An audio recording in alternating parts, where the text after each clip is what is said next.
I, 30-year-old female, was named after my deceased grandmother, Phyllis, whom I never got the chance to meet. She was the matriarch of my dad's side, and her death left a great impact. I was the first child in the family born after her death. My mom says she really didn't want to name me this, but my dad strong-armed her. This name has been difficult for me in a number of ways. My dad refused to let me go by a nickname all throughout my childhood. The other kids still found ways to mock me, such as calling me Phil and telling me I had a boy's name. Then in my teens, they'd ask me if I wanted to be filled. Now, I know kids can find anything to tease people with, but it certainly didn't help. The larger reason it was hard is I felt like I had to live up to a ghost. It doesn't help I looked just like her. I was constantly reminded of the legacy I had to live up to. Anytime I made a mistake, I was told I needed to uphold the honor of the name. Keep in mind, I have always listened to my dad's stories, learned about the history, and I greatly appreciate that I was named after someone so amazing. And I tell my dad this, even though I say I'm not a fan of the name. In college, I decided to reinvent myself and began going by Lissa. In time, people began to assume my name was Alyssa, and I just went with it, to the point that's all my friends, colleagues, etc. called me this. My family was aware, but would still call me Phyllis, which I accepted for the time. My dad made his disappointment clear, but I told him all that mattered is he got to call me it. I also explained why the name was difficult to me several times, both growing up and as an adult, and he told me the meaning behind it was greater than bullies, and that I should be honored to have such a legacy. I got married last fall, and it was an issue for my dad that the officiant called me Alyssa. That Alyssa was written on all the wedding decorations and invitations. When I went to hyphenate my last name with my husband's, I also chose to legally change my name to Alyssa. I had my grandmother's middle name as well, my whole life, and I kept that as it was never an issue. It's Marie, for those curious. The issue for my dad is that his family has grown used to calling me Alyssa. I never asked them to, but they chose to do so. My dad has said that I was wrong to change my name and that I should feel honored. I tried to explain my reasoning, and he said it hurt him that I didn't care enough. I got mad and said I cared enough to respect him calling me Phyllis and never correcting him. I respected him by always validating his feelings and never telling him he was wrong, while he always brushed mine off. But if he wanted the truth, I wasn't born to be a reincarnation of his mother. I am my own person, and it's not fair for him to put his grief on me. This really upset him. My mom said I pushed it too far by saying all of that. I feel bad he's upset, but I don't know if I agree I was wrong. Am I the idiot? Now for a few comments before the update. Comment 1. Not the idiot. Your dad is a jerk, and frankly, he is lucky you haven't told him to sod off and cut him off, given how completely he disregards your feelings every chance he gets. Who cares if your grandma was a saint, the most beautiful woman, a queen, or whatever? The point is, you don't like the name, and as it is your name, you can decide what you want to be called. That he keeps choosing this as his hill to die on, and your mom backing him up, shows how entitled his attitude is and his utter lack of empathy for all you've endured with that name. Comment 2. Not the idiot. Your dad needed therapy, not a daughter to replace his mother. He comes off as a bit toxic and quite self-absorbed, and your mother comes off as an enabler. I would go low contact with him if he keeps bothering you. But I hope what you said was a wake-up call to him. Now for the update. Hey everyone, thanks for all the comments on my last post. It's been a wild couple of weeks, and I've got quite the update for you. After the blowout with my dad, things were tense. I mean, you could cut the tension with a knife whenever we were in the same room. My mom, ever the peacemaker, tried to get us to talk it out, but my dad was having none of it. He was hurt, and I get that, but I was standing my ground. Now let's rewind a bit. Growing up, my dad had this ritual where he'd tell me stories about Grandma Phyllis, how she'd volunteer at the soup kitchen every Thanksgiving, how she'd won the town's gardening competition 3 years in a row, and how she was the glue that held the family together. I soaked up these stories, feeling the weight of her legacy on my shoulders. It was like I was living in her shadow, trying to be the granddaughter she never met. Back to the present. My dad's brother, Uncle Mike, reached out to me. He's always been the cool uncle, the one who'd sneak me an extra slice of cake at family gatherings.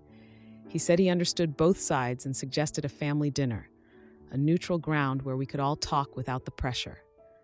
I agreed, thinking it couldn't hurt. The night of the dinner, I was nervous. I hadn't seen my dad since our argument, and I wasn't sure how he'd react. But when I walked in, there he was, looking like he'd aged 5 years in 2 weeks. We all sat down, and Uncle Mike kicked things off by reminiscing about Grandma Phyllis. But this time, the stories were different. He talked about her flaws, her mistakes, and how she wasn't perfect. It was like he was giving me permission to be human. Then came the jaw-dropping moment.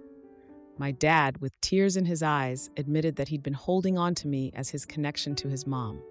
He said he realized that by forcing her name on me, he was trying to keep her alive.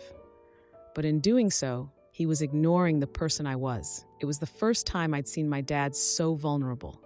We talked for hours, and I learned things about my dad I never knew, like how he struggled with his mom's death, how he felt lost without her guidance, and how naming me after her was his way of coping. It was a side of him I'd never seen, and it made me understand his actions a bit more. Now here's the compromise we came up with. My dad agreed to start calling me Alyssa, but he asked if he could have one thing that still had my birth name on it. He'd been working on a family tree, tracing our roots back generations, and he wanted to include my birth name there as a nod to Grandma Phyllis. I thought about it, and it felt like a fair trade. I agreed on the condition that it was just for the family tree and nowhere else. The rest of the family was supportive, and even my mom, who'd been caught in the middle, breathed a sigh of relief. It was like a weight had been lifted off everyone's shoulders. But wait, there's more. The next day, my dad showed up at my house with a small box. Inside was Grandma Phyllis's old gardening hat, the one she wore when she won all those competitions. He said he wanted me to have it, not as a reminder of the name I didn't want, but as a symbol of growth and new beginnings. I was touched, and for the first time in a long time, I felt connected to my grandmother in a way that was mine, not just a reflection of my dad's memories. So things are better now. Not perfect, but better. My dad's been making an effort, slipping up with my name occasionally, but he corrects himself. And I've been trying to be more understanding of his feelings, too. It's a process, but we're getting there. My son's wife tossed out Abby's albums, so I confronted her. The grandkids spilled the truth, and she's about to regret it. I lost my daughter Abby 7 years ago. She was married to Scott and had 3 children with him who are now 11, 12, and 14.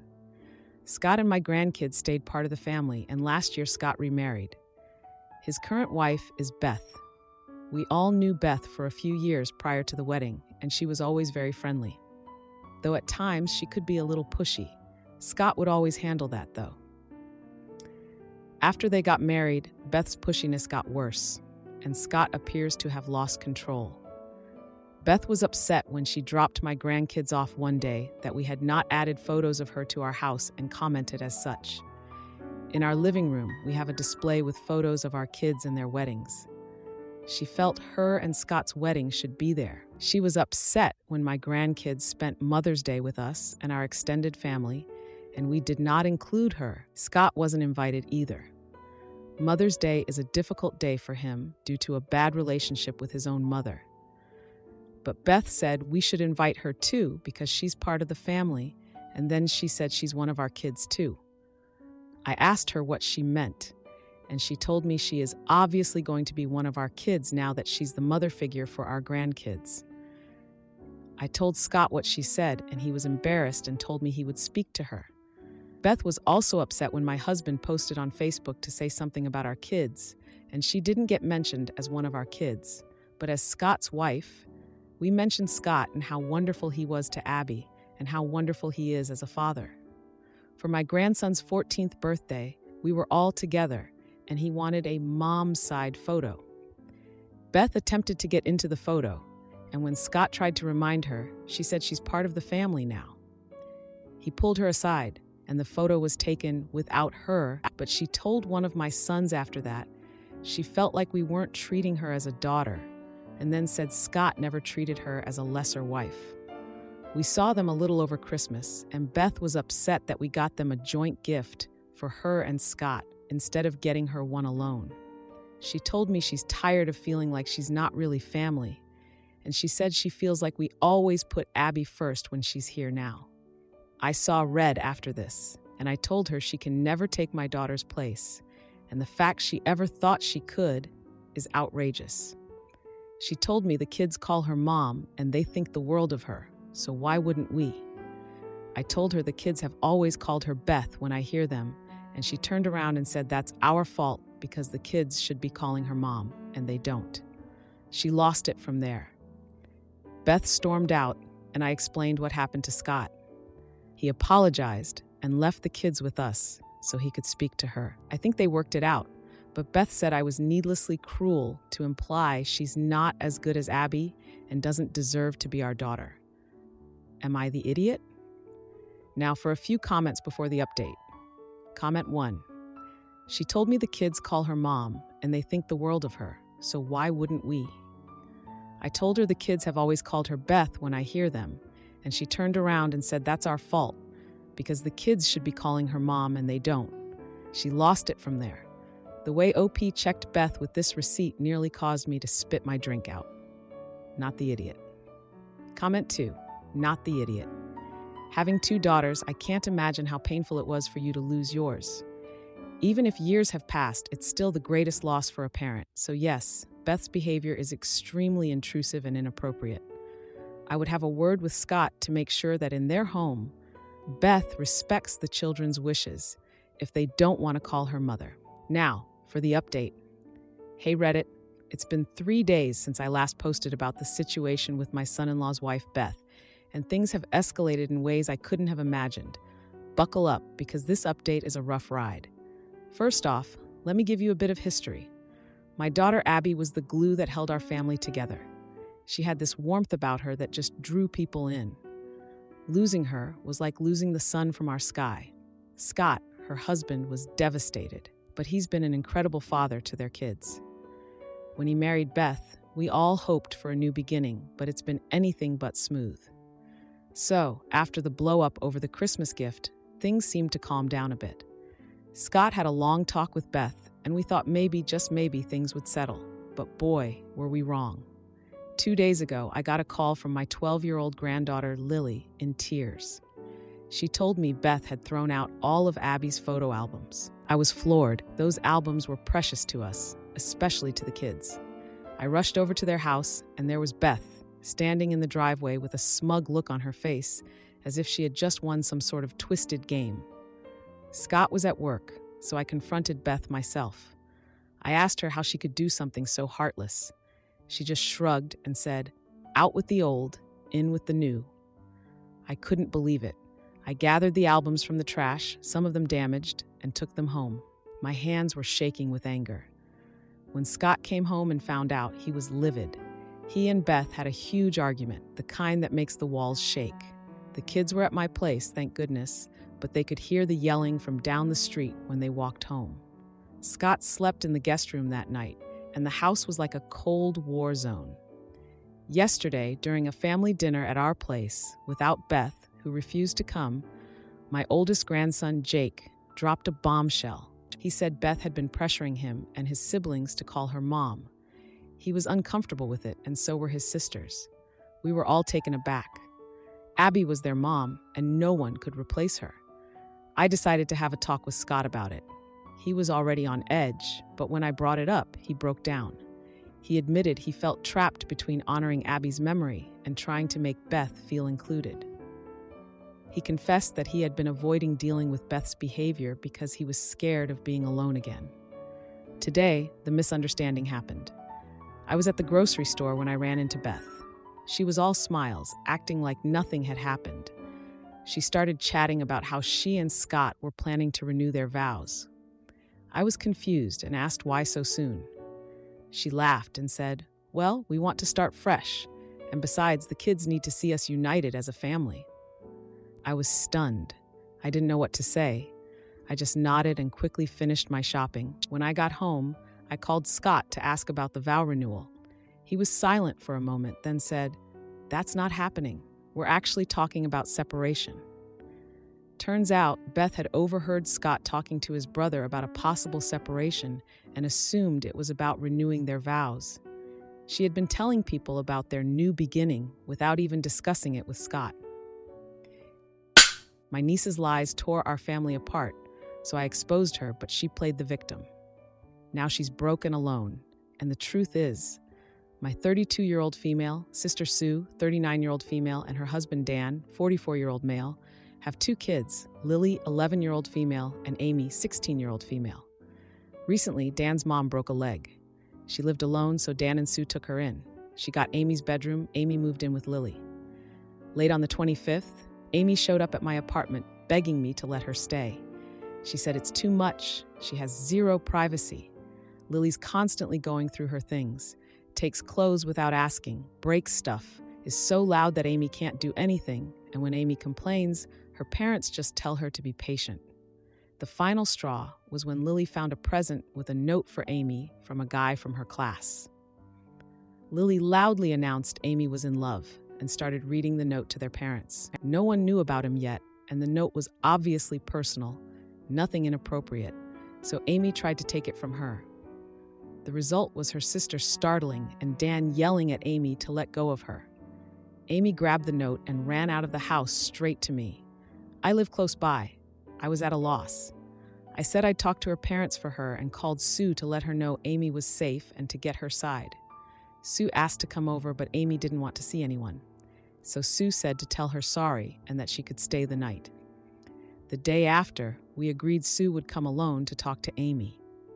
20 minutes later, she shows up with Dan and Lily. Lily apologized to Amy through tears, asking her not to hate her. Amy accepted but looked uncomfortable. Dan then told Amy to apologize for grabbing Lily, but she refused. Dan said she had to for them to get along, but Amy said she still didn't want to go home. After that, the screaming started. Dan called Amy a spoiled brat. He never had his own room. Amy said if she can't stay here, she'll go to friends and stop talking to all of us. Lily kept crying, and Sue just ignored everything until Dan declared they needed to get back home to his mom and tried to push Amy out the door. Sue broke them apart and said Dan should take Lily home. She'd handle it. She told Amy she'd make Lily act nicer and asked if that changed anything. Amy said no, so Sue said okay, she can stay. No clue what she told Dan, but it didn't work because he keeps calling and texting. He says I'm basically kidnapping Amy and enabling her emotional blackmail, that I'm teaching her if she runs, she'll get whatever she wants, that it's not a big deal to share, and Lily apologized and is feeling terrible, that Amy is disrespecting his injured mom by not letting her have her room, that I'm interfering in a private matter by giving Amy an out, undermining his authority just because Sue is my sister. Sue says she's trying, but I doubt it. Dan even showed up at my apartment demanding to talk to Amy. He refused to leave, so I let him in, but Amy locked herself in the bathroom until he left, threatening to call the cops next time. I'm keeping a kid from her dad, which is messed up, but I worry where Amy will go if I kick her out. Reconciliation seems far away with all that screaming. Now, for a few comments before the update. Comment 1. Not the idiot. You are keeping a kid safe from her very angry father. It's clear Dan is used to shouting his way to decisions. I don't know how this situation is going to be resolved, but if your sister cannot stand up to her husband, there are deeper issues here. Comment 2. Not the idiot. Dan is hurtful, and Lily is clearly the golden child. My heart hurts for Amy, and I hope she can get out of that situation ASAP. Now for the update. A lot has happened since I last posted about my niece Amy's situation. I've been in the middle of a family drama that's been escalating by the minute. After the confrontation at my apartment, things seemed to calm down for a brief moment. Sue had promised to make things right, but the peace was short-lived. Dan's persistence in trying to get Amy back home was relentless. He bombarded my phone with messages, each one more accusatory than the last. He claimed I was tearing the family apart, that I was the reason Amy was acting out. Sue, on the other hand, was caught between her husband and her daughter. She had always been the mediator, the one who smoothed things over. But this time, it was different. The strain was visible on her face every time she came over to talk to Amy, trying to negotiate some kind of truce. Amy, meanwhile, was a mix of emotions. She was grateful to have a space at my place, but the guilt of causing a rift was eating at her. She missed her sister Lily, even though she was the cause of all this. She missed her room, her privacy, and the normalcy of her old life. But she couldn't face going back, not with the way things were. The heartbreak came 2 days ago. Dan had shown up unannounced again, this time with a different tactic. He brought Lily with him, hoping that seeing her sister would soften Amy. Lily was in tears, begging Amy to come back home. She said she missed her sister, that she was sorry for everything. Amy's resolve crumbled. She agreed to go back, but with conditions. She wanted her room back, and she wanted Dan to respect her privacy. Dan agreed, reluctantly, but it was clear he wasn't happy. That night, Sue called me, her voice shaking. She confessed that Dan had been having an affair. She had found out just before Amy ran away, and it had been the reason for her own distraction and lack of support for Amy.